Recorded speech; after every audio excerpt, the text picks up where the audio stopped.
తెలంగాణ రాష్ట్రంలో నిన్న నేనేం చెప్పినా మార్నింగ్ న్యూస్లో నేను మార్నింగ్ న్యూస్లో చెప్పింది ఒకసారి చూద్దాం, చూసినాక మనం మిగతా చూద్దాం.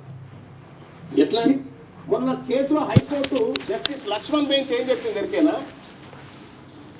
అయ్యా 42% రిజర్వేషన్ బీసీలకు ఇస్తా అంటున్నారు, దాన్ని ఎట్టి పరిస్థితిలో ఇవ్వకూడదని చెప్పి ఇద్దరు రెడ్లు పోయి కేసు వేస్తే లక్ష్మణ్ బెంచ్ ఏమన్నదంటే, ఇంకా జీవో కాగితమే రాలేదు అప్పుడే ఎందుకు ఉరికొచ్చిరాయా, జీవో కాగితం వచ్చినాక రాపోరని చెప్పింది. పేపర్లలో వచ్చిందని ఎట్లా మనం అట్లా పేపర్లలో వస్తే నేను ఎట్లా నమ్మాలి? జీవో కాగితం వచ్చినాక రాపోరని చెప్పింది. ఇదో జీవో కాగితం వచ్చింది, మళ్ళీ పోతాం. ఈ జీవో కాగితం పట్టుకొని హైకోర్టుకు పోతే తుమ్మినంత సేపట్లో కొట్టేస్తుంది హైకోర్టు ఈ జీవోను, ఒక హ్యాక్షన్ తుమ్మినంత సేపట్లో. కారణం ఏంది, ఎందుకు కొట్టేస్తుంది అని అంటే, ఈ 42% రిజర్వేషన్ ఏదైతే ఉందో ఇది సుప్రీంకోర్టు విధించినటువంటి 50% సీలింగ్, దీన్ని దాటుతుంది. కాబట్టి ఇది ఈ జీవో చెల్లదు అని కొట్టేస్తుంది. ఇది ఉత్తరే కాగితం. ఇప్పటికి బీసీ రిజర్వేషన్ల పేరు మీద 10 మాటలు చేయించుకొని పాలాభిషేకం. సగటు బీసీ రేవంత్ రెడ్డి గారు నేను ఛాలెంజ్ చేస్తా ఉన్నా, ఈ జీవో తోటి, ఈ జీవో కోర్టులలో నిలబడే జీవోనే అని నువ్వు నిజంగా అనుకుంటే నీ మనమని మీద ఒట్టేసి నువ్వు చెప్పు ఇది నిజంగా నిలబడుతుందని, నా పిల్లల మీద ఒట్టేసి నేను చెప్తా ఇది నిలబడదని. సిద్ధమా? ఎందుకు ఎవరిని బూరిడి కొట్టిస్తందుకు ఇదంతా? ఎవరిని బూరిడి కొట్టిస్తందుకు? ఏ ఒక్కరు కోర్టుకు పోయినా అయితే ఈయన తెలివి కల్లా ఆయన రేవంత్ రెడ్డి, ఎందుకంటే సరిగ్గా కోర్టుకు దసరా సెలవులు రాగానే జీవో అటు దసరా సెలవులు రాగానే జీవో రిలీజ్ చేసిందని చెప్తాను. ఓ నాయన హౌస్ మోషన్ పిటిషన్ ఇస్తారు, అప్పుడు స్పెషల్ ఉంటుంది కథ. హౌస్ మోషన్ అంటే జడ్జి గారు ఇంట్లో కూర్చొనే కోర్టు నడిపిస్తాడు అన్నట్టు హౌస్ మోషన్ పిటిషన్ అంటారు. ఆ హౌస్ మోషన్ పిటిషన్ ఎత్తుకొని పోతూనే ఉంటారు. ఈ రెడ్లు పోతారు, ఆడికి పోయి పిటిషన్ ఎత్తారు, ఇది కొట్టేస్తారు. ఇదంతా జరిగే కార్యక్రమం. మొన్న కేసులో హైకోర్టు జస్టిస్ లక్ష్మణ్ బెంచ్ ఏం చెప్పింది ఇక్కడ? నిన్న నేనేం చెప్పిన మార్నింగ్, రేవంత్ రెడ్డి గారు కుట్రపూరితంగా బీసీలకు 42% రిజర్వేషన్ దక్కొద్దని కోర్టుల్లో కొట్టుడుపోయేటువంటి ఒక చిత్తు కాగితాన్ని జీవో రూపంలో మనం మీదికి విసిరేసిండు. మళ్ళొకసారి పాలాభిషేకాల కార్యక్రమాలు ఉంటుంది అని మనం చెప్పినాం. కోర్టుల్లో రిజర్వేషన్ల కోసం కొట్లాట కాడ మనం ఉంటే గ్రూప్ 1 కాగితాలు ఓసీలకు రెడ్లకు అందజేసుకుంటే నిన్న ఆయన ఉన్నాడు. నిన్న ఎగ్జాక్ట్గా నేను చెప్పింది అయిందా కాలేదా? జర లైవ్లో చూస్తున్నటువంటి మిత్రులారా,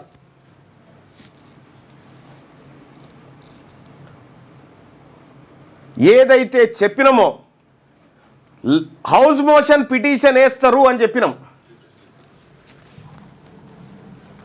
హౌస్ మోషన్ పిటిషన్ వేస్తారు వీళ్ళు, ఖచ్చితంగా ఈ రెడ్లు మనకు రానియరు అని చెప్పి ఇవాళ వట్టి జానయ్య గారి జన్మదినం వస్తాడేమో కాసేపట్లో. ఆయనకు శుభాకాంక్షలు.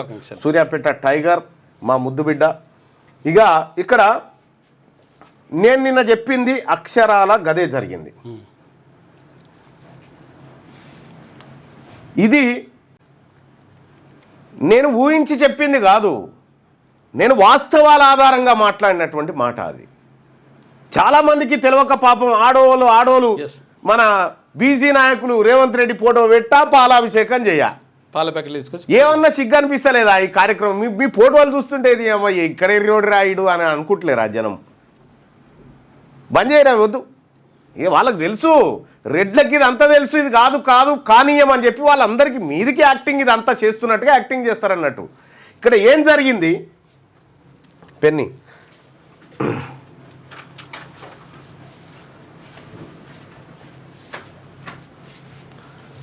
ఇక్కడ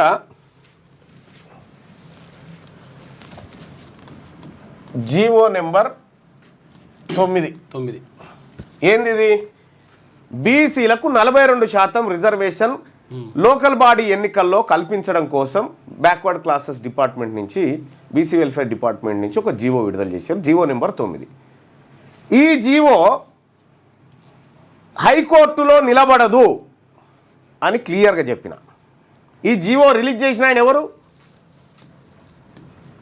రేవంత్ రెడ్డి. రేవంత్ రెడ్డి జీవో రిలీజ్ చేసిండు. ఈ జీవో కాయిదాన్ని పట్టుకొని హైకోర్టు కురికింది ఎవరు? బి మాధవరెడ్డి అనేట ఆయన. మాధవరెడ్డి అనేట ఆయన కోర్టుకు పోయిండు. రెడ్డి జాగృతి కోర్టుకు వెళ్ళిండు ఈ జీవో కొట్టేయాలని. ఈయన తరఫున, ఈ మాధవరెడ్డి తరఫున వాదిస్తుంది ఎవరు కోర్టులో జీవో కొట్టేయాలని? ఇంకో రెడ్డి, మయూర్ రెడ్డి వాదిస్తున్నాడు. న్యాయవాది పిటిషనర్ తరఫున న్యాయవాది అన్నట్టు. ఇక ఈ జీవో ఉండాలి అని వాదిస్తున్నది ఎవరు? సుదర్శన్ రెడ్డి.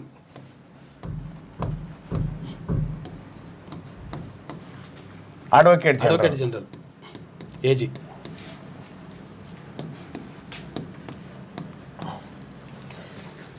ఈ కేసుకు సంబంధించినటువంటిది వీళ్ళందరూ కలిసి ఎవరి ముంగట వాళ్ళ వాదనలు వినిపిస్తూ ఉన్నారు?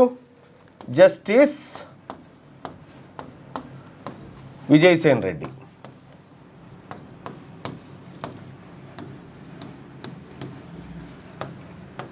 న్యాయమూర్తి.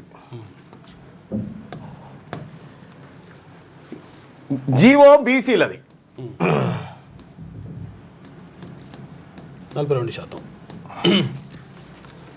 జీవో ఇచ్చిన ప్రభుత్వాధినేతనేమో రేవంత్ రెడ్డి. బి మాధవరెడ్డి అనేట ఆయన కోర్టుకు వెళ్ళిండి ఆ జీవో చెల్లదని. మయూర్ రెడ్డి అనేటువంటి న్యాయవాది గారు పిటిషనర్ తరఫున వాదించిండి నిన్న. అడ్వకేట్ జనరల్ ప్రభుత్వం తరఫున హాజరైన వారు సుదర్శన్ రెడ్డి గారు. వీళ్ళందరి వాదనలు వింటున్నది విజయసేన్ రెడ్డి గారు. నిన్న కోర్టులో జరిగినటువంటి కార్యక్రమం ఇది. అయితే నేను కూడా వెంటనే ఇంప్లీడ్ కావడం జరిగింది. అంటే ఈ కేసులో నేను కూడా ఇంప్లీడ్ కావడం జరిగింది. మన న్యాయవాది చిక్కుడు ప్రభాకర్ ద్వారా నేను దాంట్లో ఇంప్లీడ్ కావడం జరిగింది. ఎందుకు ఇంప్లీడ్ అయినా అంటే ఇవన్నీ చూసినాక నాకు జర డౌట్ వచ్చింది, ఎందుకైనా మంచిది ఇంప్లీడ్ అయిదామనేటువంటి ఉద్దేశంతో ఇమ్మీడియట్గా ఇంప్లీడ్ అయినాం. సో గౌరవ న్యాయస్థానం కూడా అంగీకరించింది, సరే చూద్దామని. సో ఈ కార్యక్రమం అంతా జరుగుతూ ఉంది. బీసీలకు రిజర్వేషన్ కోసం ఎవరి మధ్య ఎవరు పోరాటం చేస్తున్నారో చూడండి. ఇక్కడ బీసీలకు రిజర్వేషన్ రావాలని వీళ్ళకు ఉన్నదా? న్యాయమూర్తి గారిని పక్కకు పెట్టండి. బీసీలకు రిజర్వేషన్ కావాలని వీళ్ళకు ఉన్నదా? ఏంది మరి బాధ ఏంది? దీని వెనకాలన్న హడావిడి ఏంది? రేవంత్ రెడ్డి ఏం ఆలోచన చేస్తా ఉన్నాడు? ఈ అన్ని విషయాలు కులంకషంగా చర్చించుకుందాం. దీని వెనకాల ఉన్న హిడెన్ ఎజెండా కూడా మాట్లాడుకుందాం. ఇది దీంట్లో నేను కూడా తీన్మార్ మల్లన్నగా ఎమ్మెల్సీగా ఈ బీసీ మెజారిటీ ప్రజల పక్షాన్ని నేను కూడా ఇంప్లీడ్ అయి మా వాదనలు వినిపించడానికి మేము కూడా తయారైనాం. అంటే ఏమాత్రం అవకాశం ఉన్నా దాన్ని కాపాడాలనేటువంటి ప్రయత్నం, ఏమాత్రం అవకాశం ఉన్నా దాన్ని కాపాడాలనేటువంటి ఒక ప్రయత్నం అయితే ఒక బీసీ బిడ్డగా నా వర్గాల ప్రయోజనం కోసం నేను చేసిన. ఇక్కడ నేను ఇంప్లీడ్ అవడం వల్ల నేను గెలిస్తే నేనే ఓడిపోయినట్టు రేవంత్ రెడ్డితో వేసిన సవాల్లో, అయినా కూడా నా వాళ్ళు గెలవాలనుకున్నా, అందుకోసం పోయినా. సరే, ఇది జరిగినటువంటి కార్యక్రమం. మరి కోర్టు ఏం చెప్పింది అని అంటే, కోర్టు చెప్పినటువంటి మాట,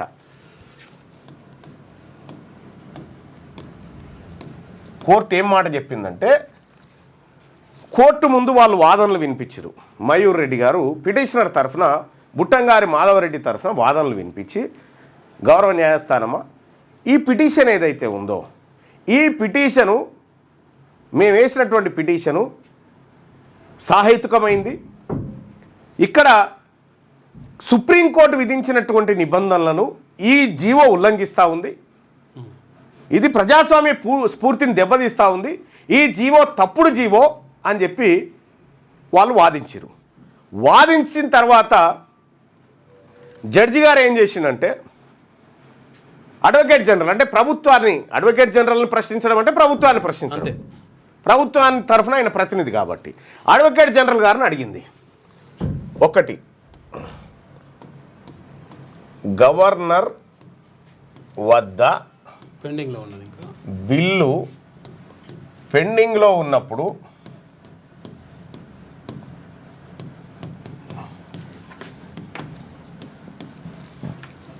జీవో విడుదల చేయడం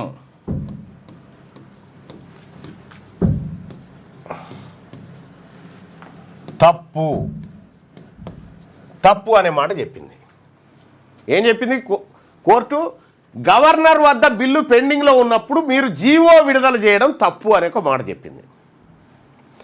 దానికి అడ్వకేట్ జనరల్ గారు ఏమన్నారు? అయ్యా, సభలో ఉన్నటువంటి అన్ని పక్షాలు ఏకగ్రీవంగా ఆ బిల్లును ఆమోదించినాయి. గవర్నర్ గారు ఆమోదించినా ఆమోదించకపోయినా ఇది ప్రజా ఒపీనియన్గా ఇంప్లిమెంట్ చేసేటువంటి హక్కు ప్రభుత్వానికి ఉందనేటువంటి మాట చెప్పినాడు. దాన్ని ఎవరు ప్రశ్నించడానికి కూడా వీల్లేదనేటువంటి మాట చెప్పినాడు. అయ్యా, అది కరెక్టే కావచ్చు, కానీ నీవో కార్యక్రమాన్ని కంప్లీట్ చేయడానికి ఒక ప్రాసెస్ ఉంది, ఆ ప్రాసెస్ దాటుతున్నావు నువ్వు అని చెప్పింది. ఏంది ప్రాసెస్ అంటే, గవర్నర్ గారికి బిల్లు పంపి 4 రోజులైంది. సుప్రీంకోర్టు ఏం గడువు చెప్పింది? 3 నెలల లోపల గవర్నర్ బిల్లును ఆమోదించకపోతే లేకపోతే వ్యతిరేకించకపోతే ఆటోమేటిక్గా బిల్లు పాస్ అయినట్టే అని చెప్పింది. ఇప్పుడు నెల గడిచిపోయింది కదా, ఇంకా 2 నెలలు ఉంది కదా, 2 నెలల దాకా వెయిట్ చేయొచ్చు కదా అని చెప్పింది కోర్టు. అంటే ఎన్నికలు వాయిదా వేసుకోవచ్చు కదా అని చెప్పింది. అంటే మీ అభిప్రాయం, అడ్వకేట్ జనరల్ గారు ఏమన్నారంటే, సార్ మై లార్డ్, ఇది ఇంత అర్జెంటుగా విచారించాల్సింది ఏం లేదు, తర్వాత విచారించుకుందాం అని చెప్తే కోర్టు ఏమన్నదంటే అడ్వకేట్ జనరల్ గారిని, మీరు ఎప్పుడంటే అప్పుడే విచారిస్తాం కానీ అప్పటిదాకా ఎన్నికలు వాయిదా వేస్తామని హామీ ఇస్తామని అడిగితే లేదు, నేను అధికారులతో మాట్లాడి మళ్ళీ లైన్లోకి వస్తా అని చెప్పి ఆయన కుర్చీలకేం లేచి అధికారులతో మాట్లాడుతానికి పోయిండు. 15 నిమిషాలు అధికారులతో మాట్లాడిన తర్వాత, సార్ నాకు అధికారులు అందుబాటులోకి రాలేదు, ఈ సెలవు దినాలు కాబట్టి నేను తర్వాత చెప్తా అంటే, తర్వాత కాదు రేపు పెట్టుకుందామా అని కోర్టు అన్నది. లేదు సార్, సెలవు రేపు సండే కాబట్టి మండే రోజు ప్రభుత్వ అభిప్రాయాన్ని మీకు చెప్తా అని చెప్పిండు. అంటే వాయిదా వేసుకుంటారా అంటే అది చెప్పిండు. అంటే సోమవారం దాకా ప్రభుత్వ అయితే ఇక్కడ ఎన్నికల కమిషన్ అడిగింది ఏమని, ఎన్నికలు నిర్వహించడానికి మీరు సిద్ధంగా ఉన్నారంటే మేము ఏ క్షణమైనా నోటిఫికేషన్ ఇవ్వడానికి సిద్ధంగానే ఉన్నామని చెప్పారు. కానీ ప్రభుత్వం యొక్క అభిప్రాయం వచ్చే వరకు ఈ ఎన్నికలు నిర్వహించడానికి వీల్లేదనేటువంటి సంకేతం అయితే వచ్చింది. ప్రభుత్వ అభిప్రాయం సోమవారం వస్తుంది. సోమవారం రోజు ప్రభుత్వం ఏం చెప్పబోతుంది, ఏం కథ అనేది ఇప్పుడు నెక్స్ట్ డిస్కషన్లో మాట్లాడుకుందాం. ఒక ప్రశ్న ఇది అడిగింది. రెండో ప్రశ్న ఏమడిగిందంటే, ఇందిరా సాహ్ని వర్సెస్ యూనియన్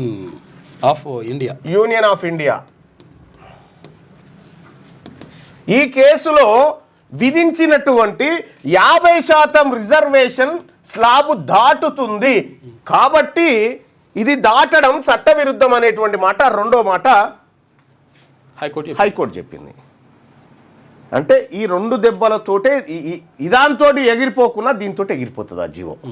ఇది క్లియర్. కానీ ఇప్పుడు దీని కథ ఏంది, ఎందుకోసం ఇంత ఆరాట పడతా ఉన్నాడు రేవంత్ రెడ్డి గారు అనంటే, ఈ జీవో ఇచ్చిన తర్వాత కొట్టేసినా పర్వాలేదు, కానీ బీహార్ ఎన్నికల్లో ప్రచారం చేయాలి కదా, మేము ఇక్కడ జీవో ఇచ్చినాము, ఇక్కడ ఇంప్లిమెంట్ చేస్తున్నామని డంబాచారం కొట్టుకొని వాళ్ళ పార్టీకి లబ్ధి చేకూర్చడం కోసం ఈ డ్రామా కట్టిండు అన్నట్టు. బీహార్ ఎన్నికల్లో చెప్పడం కోసం ఈ డ్రామా కట్టిండు. ఇదే హైకోర్టు, బాంబే హైకోర్టు మహారాష్ట్ర ప్రభుత్వం తీసుకొచ్చినటువంటి సేమ్ ఇటువంటి జీవోనే కొట్టేసింది. ఇదే పాట్నా హైకోర్టు బీహార్ ప్రభుత్వం తీసుకొచ్చినటువంటి రిజర్వేషన్ పెంపు జీవోను పాట్నా హైకోర్టు కొట్టేసింది. ఇక్కడ కూడా 2018లో కేసీఆర్ తీసుకొచ్చినటువంటి జీవోను కూడా ప్రభుత్వం కొట్టేసింది, హైకోర్టు కొట్టేసింది. ఇక్కడ ఈ 3 ఉదాహరణలు రెడీగా ఉన్న తర్వాత, ఈ 3 అంశాలు మన కళ్ళ ముందున్న తర్వాత ఈ జీవో పాస్ అవుతుందని గుజ్జంతా ఈ జీవో హైకోర్టులో నెగ్గుతుందని బుర్రున్న ఎవడు కూడా ఒప్పుకోడు. బుర్రలో నేడేవాడని ఉంటే ఇవి మన పాలాభిషేకాలు, పాల ప్యాకెట్లు చింపి పోస్తారు కదా, పబ్లిక్ పట్టవాడీలే ఫుల్ జనం నవ్వుతా ఉన్నారు వాళ్ళని చూసి, ఈడేంద్ర ఇంకా రాలేదు అప్పుడే పాల్గుమరిస్తుండే అనేటువంటి మాట చెప్తున్నాను. ఇక్కడ ఇక్కడ మనము బుట్టంగారి మాధవరెడ్డిని తప్పు పట్టడానికి వీల్లేదు, అతని కోర్టుకు వెళ్ళే హక్కు ఉంది. హక్కున్నది. కానీ రెడ్లు జీవో విడుదల చేసి రెడ్లే కొట్టుకొని రెడ్లే ఆపి, వాహ్ ఎంత అద్భుతమైన కార్యక్రమం చూసిరా ఇది. దీని వెనకాల 100% జానారెడ్డి. నిన్న జానారెడ్డి ఏదో పుష్పగుచ్చం అందుకుంటా ఉండే, ఏదో ఫోటో వచ్చింది. అంటే ఇది కేసు పడ్డది ఆగిపోయిందని పుష్పగుచ్చం అందుకుంటాం, ఏదో ఫోటో వచ్చింది నాకు. అన్న చూడన్నా ఈ దొంగ చూడు బ్యాక్ ఎండ్లో ఉండి ఏం చేస్తున్నాడు అని పెట్టిరు. మీ వ్యాపారం అభివృద్ధి కావాలని కోరుకుంటున్నారా? అయితే వెంటనే క్యూనస్ని సంప్రదించండి. Schools, colleges, banks, shops, office promotions, land promotions, political promotions, restaurant promotions, hospital promotions, పుట్టినరోజు వేడుకలు, శుభకార్యాలు, వ్యాపారాలు ఏవైనా, సందర్భం ఏదైనా ఇప్పుడే క్యూనస్ ద్వారా తెలియజేయండి. మీ వ్యాపారాన్ని అభివృద్ధి చేసుకోండి.